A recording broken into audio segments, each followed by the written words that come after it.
కిందేమో ఈయన ముళ్ళపూడి వెంకటరమణ గారు, పైన బాపు గారు.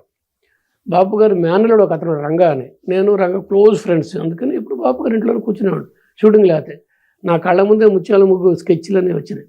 రాఘగోపాలరావు స్కెచ్లు ఉన్నాయి కదా, అవి డైలాగులు వేడిగా హాట్గా వచ్చాయి అనమాట. సో అది బాపు గారు ఒక సైడ్ నుంచి బాపు గారి దగ్గర చేరొచ్చు. కానీ నాన్నగారు అడిగారు కదా, బాపయ్య గారు ఇంట్లో ఉంటారు కదా, రంగడు నీ ఫ్రెండే కదా, ఆయన దగ్గర ఎవరో ఇషానార్య కెమెరామెన్ తెలుసు, ముత్యాల ముగ్గు అక్కడ అడిగితే బాపు గారు పెట్టేస్తారు కదంటే స్వామి గారి దగ్గరే చేరట, ఈసారి స్వామి గారి దగ్గర చేరట అని పట్టుబట్టి అలాగే చేస్తే అప్పుడైతే బాపు గారు డైరెక్టర్, ఈశ్వర స్వామి గారు కెమెరామెన్ అనే ప్రాజెక్టు, కృష్ణరాజు గారు ఓన్ ప్రొడక్షన్ భక్త కన్నప్ప. అది ఫస్ట్ బయటకు వచ్చి నేను చేసిన సినిమా. స్వామి గారు, గోపాల్ రెడ్డి గారు, తర్వాత శరత్. అప్పటి వరకు మీ ఏజ్ సుమారు 23. అవును, అంతే. ఎందుకంటే అప్పుడే ఊహలు వికసిస్తున్నా. సో లక్కీగా ఏంటంటే స్వామి గారు అప్పుడు బాగా లీడింగ్లో ఉన్నారు ఇండస్ట్రీలో. స్వామి గారు అంటే ఒక స్టేటస్. ప్రొడక్షన్ వాళ్ళు అలాంటి వాళ్ళని పెట్టుకుంటారు, స్వామి గారు కావాలని అడుగుతారు, హీరోలు అంతే. అదే టైంలో 15 రోజులు భక్త కన్నప్ప, ఇటుపక్క వచ్చి సిరిసిరిమో విశ్వనాథ్ గారితో ఒక సినిమా, ఏమో బాపు గారితో ఒక సినిమా, విశ్వనాథ్ గారితో. ఎలాంటి సినిమాలు అవి? అది 15 రోజులు అక్కడ, 15 రోజులు ఇక్కడ, అలా చేసుకొని నెక్స్ట్ సిరిసిరిమోవ ఆ సినిమా. ఇది భక్త కన్నప్ప, ఇది సిరిసిరిమోవ. స్వామి గారి దగ్గర అసిస్టెంట్. ఎలాంటి కాస్టింగ్, ఎలాంటి లొకేషన్స్, ఎలాంటి మ్యూజికల్ ఇవన్నీ అలాంటి చేసి. ఇలాంటి సందర్భంలో మీరు కె. విశ్వనాథ్ గారి దగ్గర కెమెరా అసిస్టెంట్గా చేసిన తర్వాత, అంటే ఆ ప్రొడక్షన్లో చేసినప్పుడు, తర్వాత ఆయన డైరెక్షన్లో ఒక సినిమాకు కూడా 2 సినిమాలకు మీరు మెయిన్ కెమెరామ్యాన్గా చేయడం జరిగింది. అంటే అసిస్టెంట్గా చేసినప్పటికీ, కెమెరామ్యాన్గా చేసినప్పటికీ ఆయన ఎక్స్పీరియన్స్ ఎలా ఉండేది సార్ మీకు? అసలు నేను ఫస్ట్ విశ్వనాథ్ గారిని చూసింది వాహిని స్టూడియోలో. జీవన జ్యోతి సినిమా, వాణిశ్రీ గారు, టీవీఎస్ రాజు గారి సినిమా. ఫోకసింగ్ అసిస్టెంట్గా ఆ ఫ్లోర్కి పంపించారు. వెళితే ఆయన రాజబాబుకిను రమాపురాన్ని పెట్టి కళ్ళీలా ఏదో తమాషా కామెడీ సీన్ ఉంది కదా, అది చెప్తున్నారు. అది ఫస్ట్ టైం విశ్వనాథ్ గారిని నేను చూసింది కంటితో. వాళ్ళకి ఎలా చేయాలి అని చెప్తున్నారు, కనుగొడ్డాలని కామెడీ అలాగా. అది అప్పుడు. తర్వాత స్వామి గారి దగ్గర అసిస్టెంట్గా పర్టికులర్గా బాగా దగ్గర చూసుకున్నాడు. బాగా విశ్వనాథ్ గారికి ఏంటంటే కెమెరా అసిస్టెంట్తో బాగా దగ్గరగా మూవ్ అవుతారు. అందులో బాగా నేను ఆయనకు బాగా ఎక్కువగా వ్యూలో పడింది ఏంటంటే రా దిగిరా భూమి నుండి దిగిరా అనే పాట ఒకటి.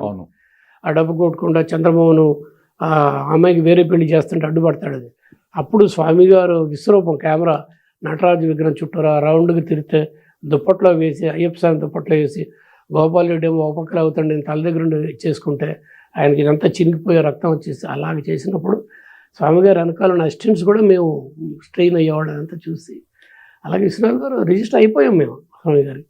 ఇంకా తర్వాత మామూలుగా ఇటు వచ్చేసాము. వంశీతో ఆ టైంలోనే వంశీతో పరిచయాలు అయినాయి. ఆ ప్రొడ్యూసర్స్ పసలపూడి వాళ్ళు, ఇది మన సిరిసిరిమో ప్రొడ్యూసర్లు. వాళ్ళ తాలూకు ఆఫీసులో వెనకాల వంశీ ఉండేవాడు, పెద్ద వంశీ, సీనియర్ వంశీ గారు. అలాగే పరిచయం అయింది. పరిచయం కానించి అంటే ఇద్దరికి సినిమా వరకు ఆలోచనలు, పర్సనల్ లైఫ్ వేరే, సినిమా వరకు ఇద్దరికి ఆల్మోస్ట్ ఈక్వల్ ఫ్రీక్వెన్సీ. వాళ్ళు సినిమా బాగా తెలుసు, నాకు బాగా తెలుసు. ఇద్దరం కలిసి ఎక్కడికి వెళ్ళినా సరే థియేటర్ ఇద్దరం బయటకు వచ్చేవాళ్ళం, ఫెస్టివల్స్కి వెళ్ళేవాళ్ళం. అది ఢిల్లీ కానివ్వండి, బాంబే కానివ్వండి, బెంగళూరు కానివ్వండి, ఇంటర్నేషనల్. అలాగ అయిన తర్వాత వంశీ డైరెక్టర్ అయితే నేను కెమెరామెన్ అని అందరం అనుకున్నారు. అందరూ మేము డ్రీమ్ చేసాం. కానీ ఇంకో రకమైంది. వంశీకి మంచు పల్లకి అనే సినిమా వచ్చింది, తెలుసుగా? మంచు పల్లకి చిరంజీవి, సుహాసిని. అతను డైరెక్టర్ అయ్యాడు. బట్ కెమెరామెన్ ముందే ఉన్నాడు ఆ ప్రొడక్షన్కి. ప్రొడ్యూసర్ సైడ్ నుంచి హరి అనుమోలు నాకు ప్రియ మిత్రుడు. ఇంకా మన అంతే ఆ సినిమా అలా వెళ్ళిపోయింది. బట్ వంశీ నాకు అందులో 2-3 సాంగులు చాలా నేను చేశాను. ఇప్పుడు మేమంతా ఫ్యామిలీ లాగా ఉండేవాళ్ళం. వేమూరి సత్యనారాయణ గారు తర్వాత ఇదంతా అలాగా. అప్పుడు 2వ సినిమాకి వంశీ నన్ను ఏడుది నాగేశ్వరరావు గారి దగ్గర మన రఘు ఈ సినిమా చేయాల్సిన అలా అయింది అన్నాడు. అది సితార్, మీకు తెలుసు. సరే, ఇప్పుడు వంశీ గారితో ఆయన ప్యాటర్న్, ఇప్పుడు మీరు చేస్తున్న ప్యాటర్న్ ప్రాక్టీస్ చేసిందంతా ఒక ప్యాటర్న్. వంశీ గారి దగ్గరికి వచ్చేటప్పటికి ఈయన టేకింగ్ వేరు, ఈయన డైరెక్షన్ వేరు, ఈయన టేకింగ్ వేరు, ఈయన డిఫరెంట్గా ఉంటుంది. కానీ మీ పద్ధతిలో మీరు చేసిన దానికి ఈయనకు వంశీ గారికి నచ్చేదా, అడాప్ట్ అయ్యేదా? బాగా మాకిద్దరు ఫ్రీక్వెన్సీ ఒకటే. అంటే ఇంటర్నేషనల్ ఫెస్టివల్స్ తాలూకు మైండ్ సెట్ మాది. ఉమ్. డిఫరెంట్గా ఉండాలి, అందరిలాగా ఎందుకు ఉండాలి అనే ఒక టైప్ ఆఫ్ మైండ్ సెట్ అవుతుంది. నేను కూడా అంతే, నా వర్క్ అవతల వాళ్ళు అప్రిషియేట్ చేయాలి, అద్భుతంగా ఉందన్నారు. అలాగే ఇద్దరం, అతను ఏం కావాలో నాకు తెలుసు, నేను బాగా అర్థం చేసుకున్నది. నేను ఎప్పటికీ స్టూడెంట్ చెప్తాను, డైరెక్టర్లోకి నువ్వు పరకాయ ప్రవేశం చెయ్యాలి. డైరెక్టర్ తాలూకు విజన్ని కెమెరామెన్ దాన్ని విజువల్గా స్క్రీన్ మీద ఎక్కిస్తాడు. Is a translator, visual translator.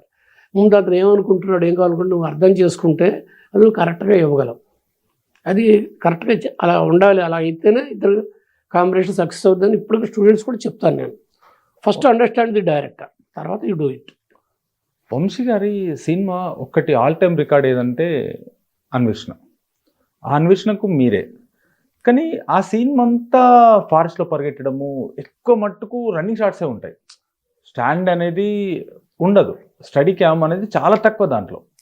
Study come అనేది లేదు, అప్పట్లో వచ్చింది, ఎంట్రీ అవుతుంది, మీరు తెచ్చుకునే పరిస్థితి లేవు, డబ్బు లేదు, కాస్ట్లీ అప్పుడే అవుతుంది.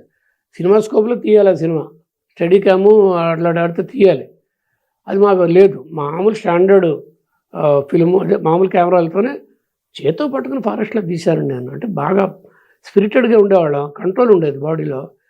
ఆ చెట్ల మధ్యలోంచి అలా పట్టుకొని బ్యాలెన్స్ తప్పకుండా పరిగెత్తగలిగేంత ఆ కంట్రోల్ నాలో వచ్చింది. ఇప్పుడు అంత వెయిట్ కెమెరాని, అంత హ్యాండిల్, ఇప్పుడంటే గింబల్స్ ఇట్లా అవన్నీ వచ్చాయి, రకరకాల ఎక్విప్మెంట్ వచ్చాయి బాడీకి వేసుకోవడానికి, అప్పుడు లేదు ఇంత ఎక్విప్మెంట్. ఒకటండి, వాహినిలో ఇంత పెద్ద మిక్చల్ కెమెరాలనే మోసాను నేను, పెద్ద పెద్ద కెమెరాలు 1000 ఫీట్ అన్నారు కదా, ఇది దాంట్లో ఒక 1/4 కూడా ఉండదు. ఇది ఆరిఫ్లెక్స్ కెమెరా 400 ఫీట్ పైన ఉండేది, నాకు అలవాటు అయిపోయింది. దాన్ని నేను అంటే కొంచెం రొబస్ట్గా ఉండేవాడిని, టఫ్గా ఫైట్ జూనియర్ ఫైట్ మాస్టర్ లాగా ఉండేవాడిని, చక్కగా చేసుకుని ప్లాన్ చేసుకొని చక్కగా వెళ్ళిపోయేవాడిని. నైట్ డే అసలు భయపడకుండా చేసేవాడు, పాములు ఉన్నాయా, తేళ్ళు ఉన్నాయా, పురుగులు ఉన్నాయా, అంటే స్పిరిటెడ్గా ఉండదు. మా ఇద్దరు కాంబినేషన్లో సక్సెస్ ఏంటి, సితార ప్రపంచం అంతా పొగిడింది. అవును, అమితాబ్ బచ్చన్ గారు డే ఫర్ నైట్ని పొగిడి నాకు సినిమా ఆఫర్ కూడా ఇచ్చారు. సో దాంతో సెకండ్ సినిమా వచ్చేయడానికి ఫారెస్ట్. రెండోది ఏంటంటే వంశీకి నాకు సెట్స్ కంటే లొకేషన్స్ ఇష్టం, ఓపెన్ లొకేషన్స్ ఇష్టం. ఎందుకంటే డిఫరెంట్ వ్యూస్, లైటింగ్లు, డిఫరెంట్ బ్లాక్స్ వస్తాయి, కెమెరా మూమెంట్ ఎక్కువ వస్తుంది, అందుకని స్పాన్ ఎక్కువ ఉంటుంది కదా అని.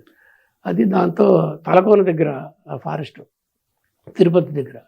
సో అద్భుతమైన రిజల్ట్.